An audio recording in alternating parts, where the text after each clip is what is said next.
Hello everyone, today I'm going to make a fish curry. This fish curry doesn't contain coconut milk, and the fish I've chosen is this fish, Ikan Mayung. It's not very easily available, so when you find it, do buy it. This fish is normally eaten by the Malays in many dishes, but I also know of Indians who make fish curry with this, and it's really nice, so trust me, it's really nice. You can buy fish steaks like this. I think I'll cut each of these pieces to halves, and I've got one stomach area, so that too maybe I'll leave it whole. Okay, and the other things you will need is a bit of Kashmiri chili powder and fish curry powder, and there's oil here. There's also turmeric powder, coarse salt. Coarse salt is always nice for fish curries, and I've got here 1 teaspoon of mustard seeds, 1 teaspoon of urad dal, and 1 teaspoon of fennel, and 1 teaspoon of cumin, and 1 flat tablespoon of mustard seed. And this requires quite a bit of tamarind, so I've got 1 lemon size tamarind. I'll put almost full water and dilute it. And the other thing we have here is 2 tomatoes which will be chopped, and I've got baby bendi, which is lady's finger. I'll keep it whole, but I'll cut off both the tips.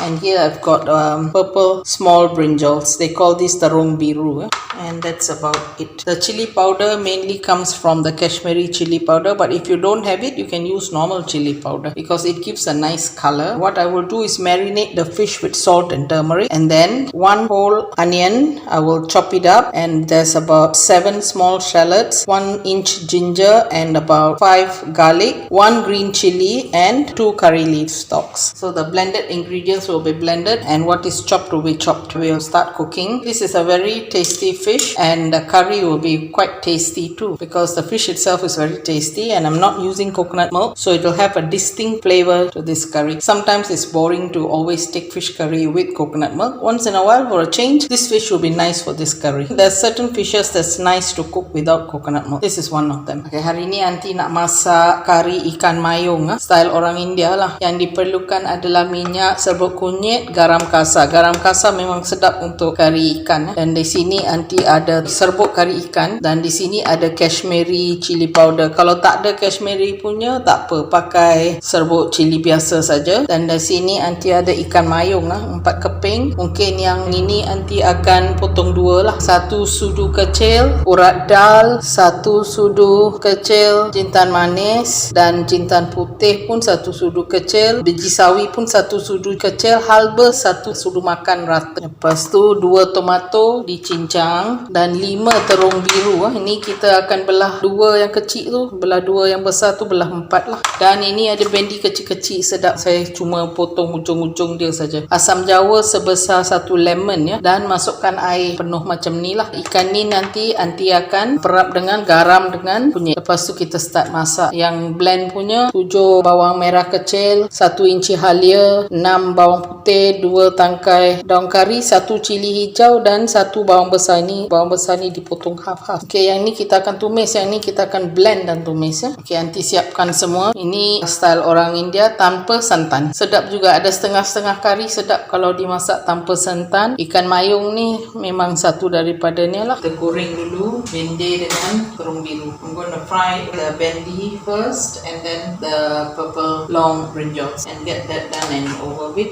And I'll use some of this oil for the fish curry. Do not over fry it.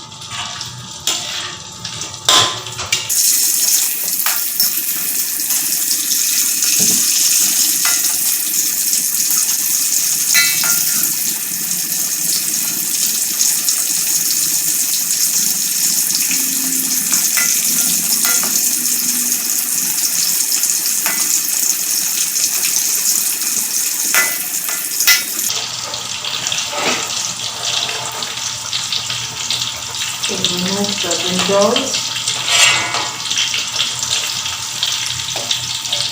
and spoon some of this oil into a pot for making the curry.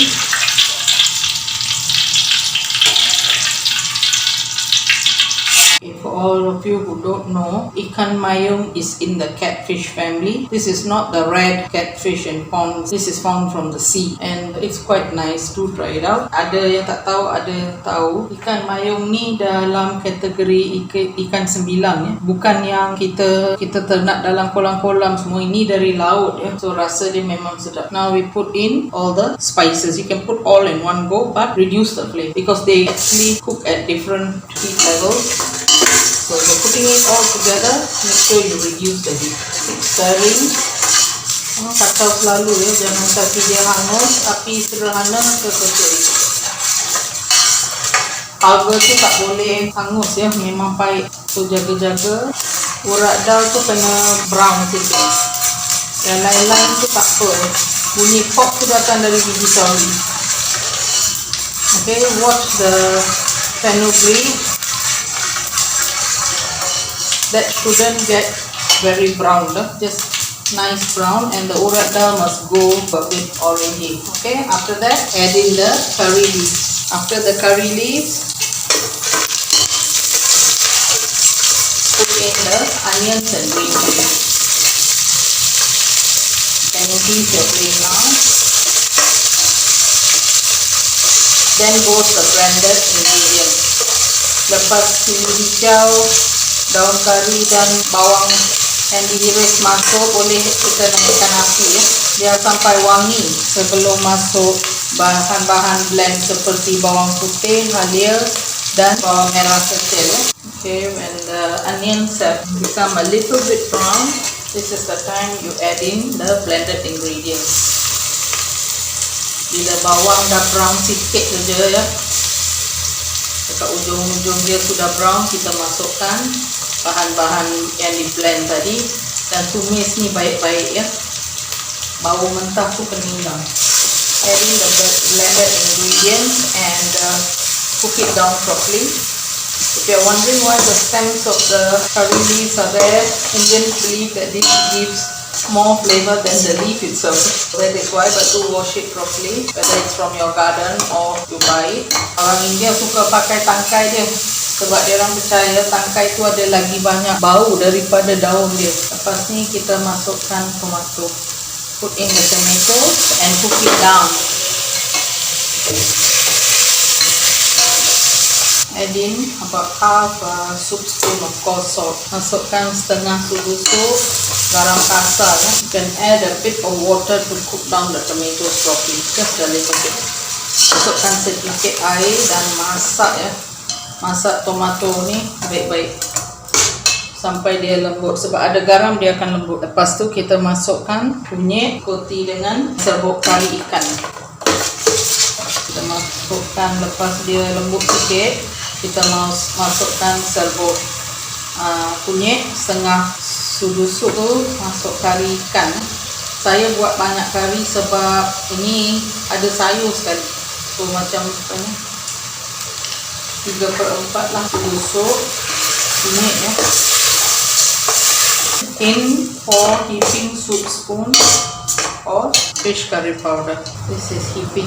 I'm not mixing it with water because when you mix it with water, it's a different texture altogether.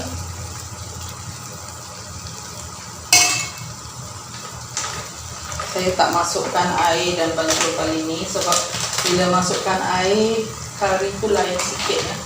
Susah nak cakap lain macam mana. Ada baiknya kita tapis-tapis semua sebab sekarang musim hujan, banyaklah kutu-kutu tepung. It's good to sieve your powders because just to make sure there's nothing that's going in there. This fish curry can actually be considered a one pot dish. Off and on, just add in a bit of water so that the powders don't burn. Just add a bit, not too much.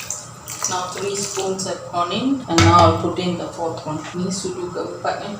Tapi untuk ni kashmiri chili powder saya akan pakai 1 sudu sup penuh. Selalu pakai 1 teaspoon untuk apa-apa pun kan. Untuk ni saya masukkan 1 sudu sup penuh. I'm adding in 4 fish curry powders, but for the kashmiri chili powder, I'm going to add in 1 heaping soup spoon. Normally I use only, for most of my cooking, I use only 1 teaspoon. But for this, I'm going to use 1 heaping soup spoon. The most important thing is to cook down the spice powders. Cook it down well. That is the difference between a good curry and a not so. Okay, now I'm using this one. Saya tak tapis ni sebab selalunya tak ada dalam serbuk chili, jarang. Biar dia masak betul-betul, lepas tu kita masukkan asam jawa. Cook it down well before you add in the asam jawa juice. Nampak tak? Warna dia pun cantik. Saya tak masukkan garam lagi sebab ikan mayung tu saya sudah perak dengan garam kan. So kita tunggu last kali kita adjust. And you see the color, it's got a very nice color. I'm not adding in any salt now. I'll add in the tamarind and the fish, because the fish is already marinated with salt and turmeric. So adjust the salt at the end. Now adding in the tamarind, I'll add in more water and take out the second part of this tamarind water. Saya akan tambah lagi 1 bowl air sebab sayur banyak sangat kan. Ini boleh jadi 1 pot dish, tak payah lauk lain sebab sayur semua dah ada. Panas sikit lagi. Tengok kuah banyak mana kamu nak ya. Kalau tambah lebih lagi pun tak salah sebab kita boleh masak dia betul-betul. Orang India suka masak kari lama, tapi api-api sederhana kecil. Kalau air asam semua dah masuk, okey, kita masak slow-slow pun okey. Boleh buat kerja lain dulu sementara dia masak. Okay, you can close and cook it as long as you want, as long as you watch the level, medium to low flame. When you cook it this way, boiling it for a long time with the lid on, it gives the curry a very nice flavor. And just to let you all know, I normally use butter at the end of most of my seafood dishes, but for this I won't be using the butter because it's nice just to get the tamarind flavor and the salt right, and a good fish or fish curry, and you're done actually. And this, like I said, can be a 1-pot dish. I'm going to put in the fish pieces followed by the vegetable. Okay, kita dah masukkan semua. Saya ingat tambah garam sebab ini garam kasar, saya tambah sikit lagi lah. Lepas tu masak secara tutup. I've added a bit more of the coarse salt because it takes time to render, and close and cook the fish before adding in the vegetables. The fish normally cooks quite fast, so what you do now is you add in the fried vegetables, because though they are cooked, you need some of that gravy to go into the veggie. Okay, ikan memang masak cepat ya, so ada baiknya kita masukkan sekarang terung biar kari tu macam masuk ke dalam sayur-sayur sikit ya. Dan seperti biasa semua kari orang India macam ikan dan ayam semua, sekali dah masak, ada baiknya kita tutup dan simpan. Bila garam semua dah check, okey, kita tutup dan simpan seketika sebelum kita hidang, baru sedap. As usual, for any fish curries or meat curries, for Indian thing, it's always nice after making it to close and keep it for some time before dishing it out and serving. It's always nicer that way, so I will be doing the same. I've tested for salt. The salt is just nice, but don't worry, you can always add salt later. If you think the vegetables are going to pull the salt, you can always add it later. So as soon as this has cooked, I will just close it like this and keep for the curry to permeate.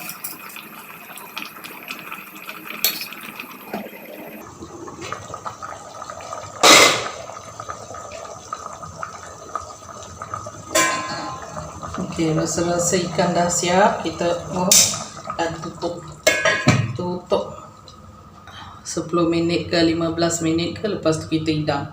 Okay, the curry has cooked, and close it and keep at least for 10 to 15 minutes before serving it. Okay, this is Indian style ikan mayung fish curry without coconut milk. Okay, do try it out at home and see if you like it. Inilah kari ikan mayung gaya orang India. Kari ini tak pakai santan ya, dan cukuplah sayur-sayur semua dalam ni. Okay, cubalah di rumah ya, dan jangan lupa like, subscribe dan share resepi-resepi anti ini.